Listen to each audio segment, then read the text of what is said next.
Hey guys, Anthony, 4x4 Diesel. Just wanted to quickly touch on cracked pistons and a bit of information around those and ways that, I don't know whether it's now or in the future, you may be able to get an engine for free if you crack a piston. So there's a number of ways that you may end up getting your engine replaced for free. First thing I want to say is, just because we're giving you all the best information on ways to avoid damage to these small diesel engines, not just the 1KDs, that's what we specialise in, but it happens on other, we've explained, I'll just briefly say, remember, small, medium, large car, small, medium, large engine. We've got large vehicles like bricks and they've got small engines. They're diesels, they're highly strung with fuel systems, mapping and turbos to get a lot out of them for the size. You can't expect those to last forever. Something's got to give. The materials and lubrication is a lot better than it used to be, so those components aren't wearing, but something's got to give. So something breaks, what happens is they crack pistons. Now, I'm not going to actually say there's a problem or not with the pistons. No, I am going to say that. I don't believe there's a problem with the pistons, okay, in any of these engines.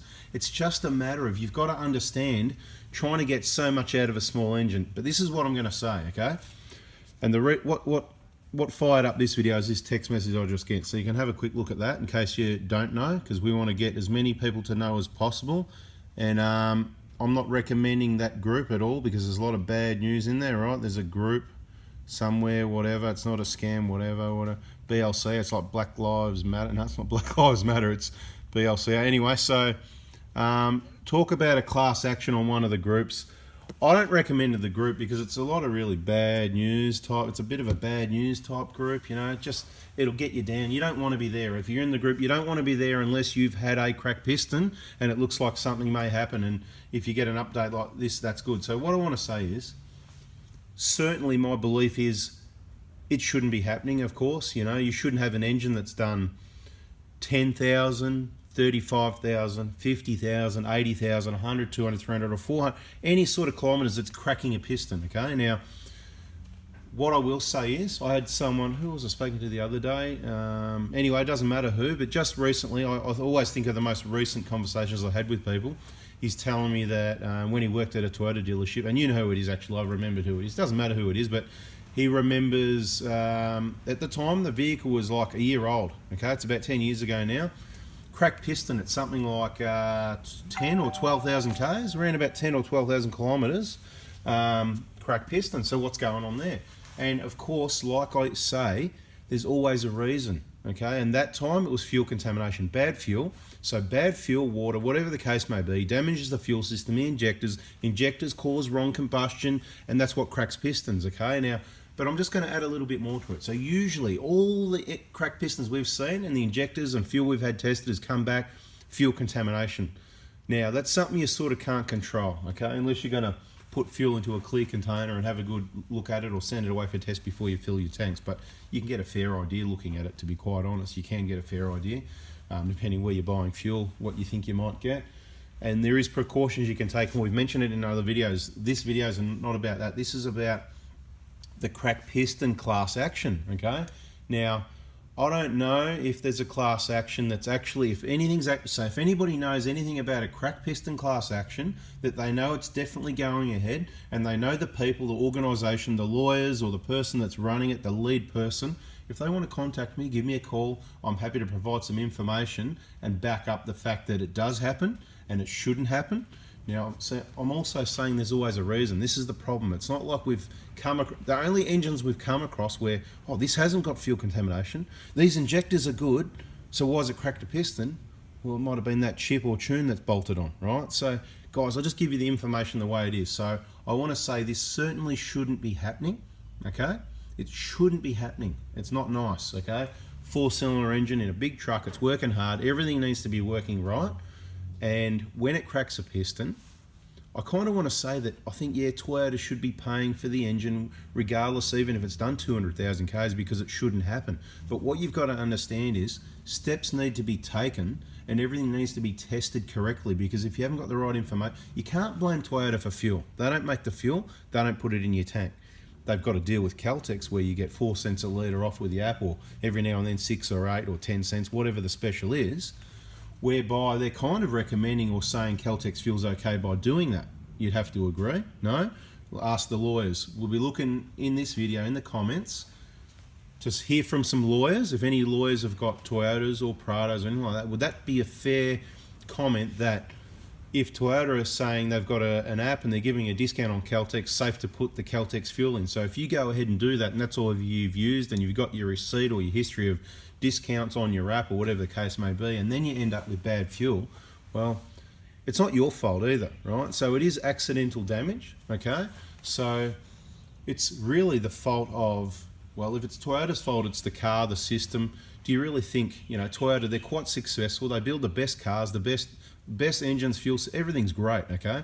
But, so they are really good, they're really successful. You brought the car, you've got the best. Do you think if they could just change something to prevent that, they would? They would have done that by now. These engines and injectors have been out over 15 years now, even in Australia 15 years. If you could just easily make a piston stronger or change an injector or something, that'd be done. It's not that simple. There's always a reason. Just think about it, guys. It's documented, wrong combustion, that sort of thing. I know some people get upset. I know it's not nice. Look, I completely understand how you feel when you're at 200,000 k's and you crack a piston, and maybe in generally some laws will say, well, how long engines meant to last. I'll tell you, they should last a lot longer than that. We've seen them in the 500,000 k range. We've heard of 700 and a million k's and that sort of thing. We haven't seen them here in the workshop, but when we see them come in for the first time at 400,000 k's, running pretty average or pretty well, and we do the whole cleanup and injectors and all that sort of related work, people get their cars back and they're like new cars. And the compressions are good, the valve clearances are good. That's evidence right there. They're a really awesome engine, okay? When things go wrong, there's always a reason. Let's be clear, okay? Every single one we've had fuel or injectors tested has come back contamination. Not one injector. So first the fuel, yep, contamination. Then the next step is injectors. Let's test those. All 4 failed, and they might only be 50, 60,000 k's, 20,000 k's, 100, whatever it may be. It's happened, okay? And the little coincidences happen, like people's fuel warning lights come on the day before and things like that. And when you marry it all together, you go, well, that didn't just happen by chance or by accident, you know what I mean? And the other reason is sometimes is when the injectors have been left in too long, they're not working right, the damage has already started. So even though you've got new injectors a short time afterwards, look, doing all that big heavy towing, the 2.5 tons behind the 3 ton you already got, 5 or 6 ton thing, with a little 4-cylinder engine.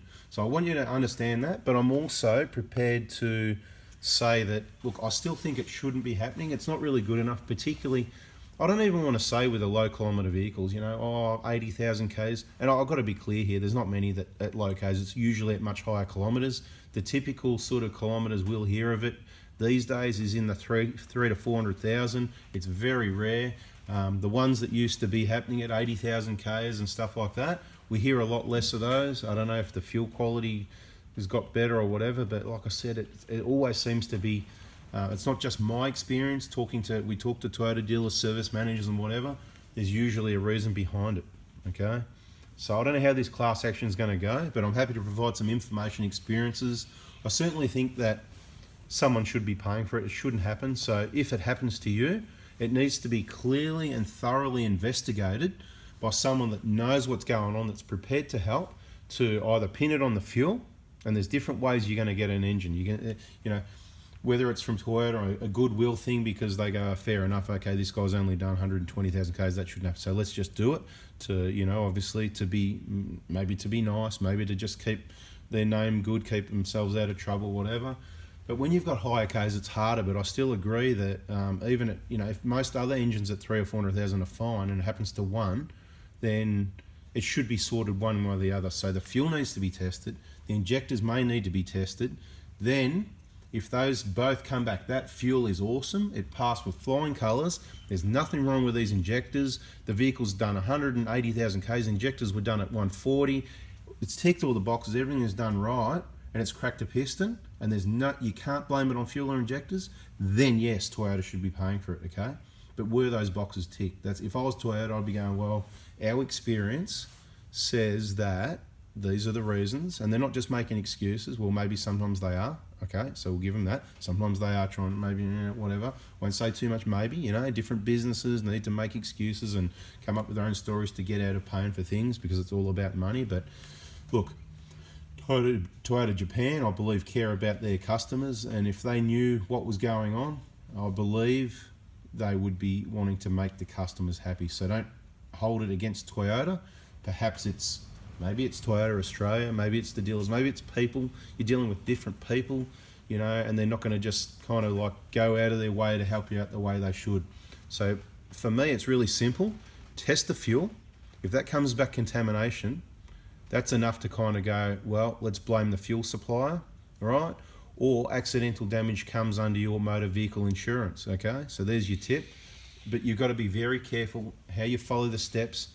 If it happens to you, if you crack a piston, you may want to just contact me and let me know what's happening. I can't guarantee I can help, but I've got a lot of experience with these engines, what they should do, shouldn't do, and what the causes are, so I can guide you in the right direction with the right people, the right parts, because a lot of people make mistakes with rebuild engines and stuff like that, that leak oil, that burn oil, that, you know, there's ongoing problems where if you got the right brand new long motor that comes with the injectors in it, the pipes come with it, the water pumps on it, you don't have to rely on someone to build that engine or install those injectors. It's already done from factory. It's quite good value for money, and you just need to find the right person to put it in at the right price point. So anyway, guys, I hope this helps. It was a little bit to do with that, the talk about the you know, that class action thing, whatever that is.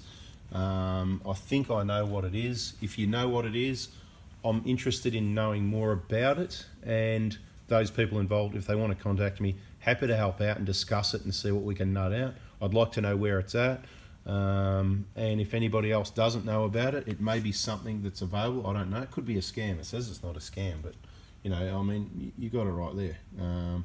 The link's there if you wanted to copy it. I'm not gonna try and open it. It's probably a scam, but anyway, I don't think it is, right? But you can try it out. You can get the virus, the Trojan virus, on your computer. Anyway, guys, that's what it's about. I hope you understand my position, where I'm coming from. Years ago, you know, servicing and repairing these vehicles, we used to get more calls from people with blocked oil pickups, ending up at the side of the road with oil lights on and cracked pistons and stuff. We certainly get a lot less. I mean, a lot less. Hardly, I've got to say, hardly ever do we hear from people just ringing up to say, oh, you know, this is what, and they describe it and you sort of know what it is. That doesn't happen much anymore, okay? There's been a few people in our own, I suppose, people we know more closely that have cracked pistons. Not a lot, we're talking about a few, and they're the first over the last sort of 12 months. So it does happen. I'll say quickly again, if you want to do prevention, your best thing is to have all your engine running in peak condition, and that's not just all your usual servicing filters and oils. It's also having a clean flowing intake system running on nice cold clean filtered air with some nice fresh genuine injectors with the job done right, and possibly an SCV if you've got one of those older ones. When it's running in peak condition, there's so much less chance that it's going to happen to you. If you're towing heavy loads and stuff like that a lot, there is a little bit more chance, but it's probably, there's always a reason. It's going to be that contamination if you've done everything right. And I'll give you this, I'll say there is a possibility that if you're towing around 5 to 6 ton the whole time with that amount of wind resistance with a little 4-cylinder, and that's what it is, there's a chance that it might just happen anyway. It's not going to happen at 20,000 or 80,000 or probably 150. It's probably going to happen maybe at a later date, maybe 3, 4, 5, 600,000. I don't know. Even when things are right, there's a chance. I'm not saying it is or it's going to happen, but I'm just leaving it open to say there's a possibility when you run around a big setup with an engine that's too small and you're working it hard and you don't even know you're working it hard, right? You're not revving it, you're not pushing it, you don't actually know. You need to see the numbers. You need to have that auto fix 3210 up and looking at the load and the boost to know the situation with the constant amount of fuel, boost and load that's on that engine for hours and hours and hours while you're towing that caravan around Australia. And this goes for any engine, okay? So if you think you're cool because you've changed brands or different engines and you're in the first few years, well, hopefully it works out good. There's always going to be a lot of luck, same as there is with these. They're the most popular vehicle and engine, towing caravans out there in the outback, and there's very small percentage of failures when you consider that. Anyway, guys, I've talked enough on this video. If you haven't already, subscribe, turn that bell on. Thanks for watching. Give us a thumbs up if you got something out of that. And yeah, like I said, we'll be looking in the comments to see what you know about cracked piston class actions with Toyota. Alright guys, thanks for watching, see ya.